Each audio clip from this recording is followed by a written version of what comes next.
Hi, I'm Rachel Tenney. I am a therapist that specializes in working with women with late diagnosis ADHD and trauma. And I also have late diagnosed ADHD. I was diagnosed at age 33 after I had my second child and kind of had a crash course into understanding myself, which then helped me want to support other women going through similar experiences. So today we're going to talk a little bit about imposter syndrome and ADHD, which is a topic I have spent a lot of time thinking about both personally and talking about with my clients. So, one of the things that comes up a lot is I work with a lot of what you would consider very stereotypical, high functioning, successful, looks good on paper, check all the boxes women who have ADHD. They might not have known that. And so they've spent a lifetime feeling like they're masking and performing. And then they often feel both not good enough and they're an imposter, like that they don't belong, that they haven't done enough to earn where they are. So I want to talk a little bit about like first what imposter syndrome is and how it might show up if you are a woman with ADHD.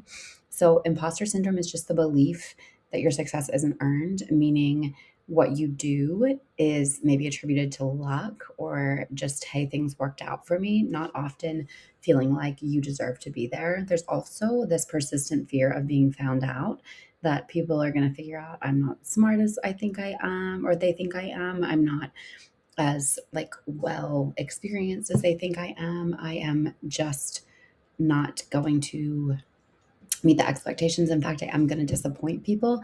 And that can make a lot of underlying fear and anxiety and dysregulation in our nervous system if we are constantly going to be in most situations feeling fearful of others finding us out. So, a lot of times that might look like some thoughts like, I don't know what I'm doing. Everyone else has it together except for me. If people really understood how hard this was for me or how much I had to do to be where I am, maybe they would think I don't belong here. Women are specifically vulnerable, even women without ADHD are vulnerable to imposter syndrome at a higher rate than men because we are often socialized to avoid mistakes, to appear confident, and not take up a lot of space. So, not even be able to celebrate and be excited when we do something well. We're taught to kind of just do something and then just keep it moving. So, imposter syndrome often feels like this invisible weight. But for women that have ADHD, imposter syndrome is like the dial is turned up for many of them. A lot of it has to do with like feeling like we can't show up consistently. I even had some imposter syndrome recording this video because it's been over a week. My kids were off school for this, weird southern snowstorm, and it made me feel a little bit like an imposter. I noticed that even in myself of like, okay, well, I didn't show up last week when I said I would. And a lot of times, like inconsistency creates that really painful narrative for women with ADHD, or just like the struggle with in executive functioning and unpredictability can add to feeling more like an imposter, like, okay, when are they going to figure me out kind of thing.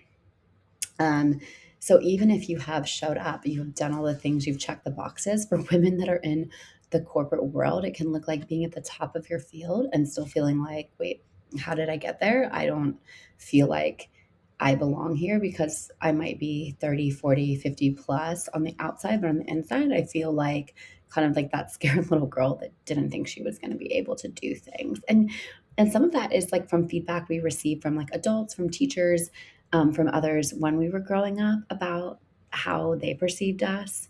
Um, Also, when you have ADHD, you're going to be more comparative sensitive to others. So you're going to feel yourself comparing more to others. You might over prepare to not make mistakes. You might also burn out more and then blame yourself. So, kind of this idea of faking till we make it really doesn't work, especially for people with ADHD. We just need to be able to redefine what competence and being good enough looks like for ourselves, and also be able to acknowledge what we are doing well. So I often like to share with my clients kind of like compassionate reframes, and like ways that they can work with their brain instead of against it, to actually acknowledge like, hey, I am really good at this. It's okay to acknowledge and admit that I'm really good at something. I can have ADHD and I can still be really good at this thing. I can have parts of my ADHD that make it challenging to show up in this way, but I am still doing it. So, really kind of giving yourself compassion can be helpful. and figuring out how to show up more fully in the ways that you are showing up, so you don't maybe feel like you're masking so much of yourself, so you can feel like you're more of like your human self in these experiences where you might feel like you're playing a role. When we feel like we're playing a role or like putting on a persona, we often are not going to feel as confident either, because we feel like we're kind of showing this like outward facing person, which we all do, and that's normal in some regard. um, if you are curious, if you want more information about imposter syndrome and ADHD, feel free to like, subscribe, follow along with me. I'm happy to share more if this is helpful, but I would be really curious what your experience with feeling like you are an imposter or a never enough if you are a woman with late diagnosed ADHD. And that's a tongue twister for me. But I appreciate you being here. Wanted to share that thought, and I'll be back soon.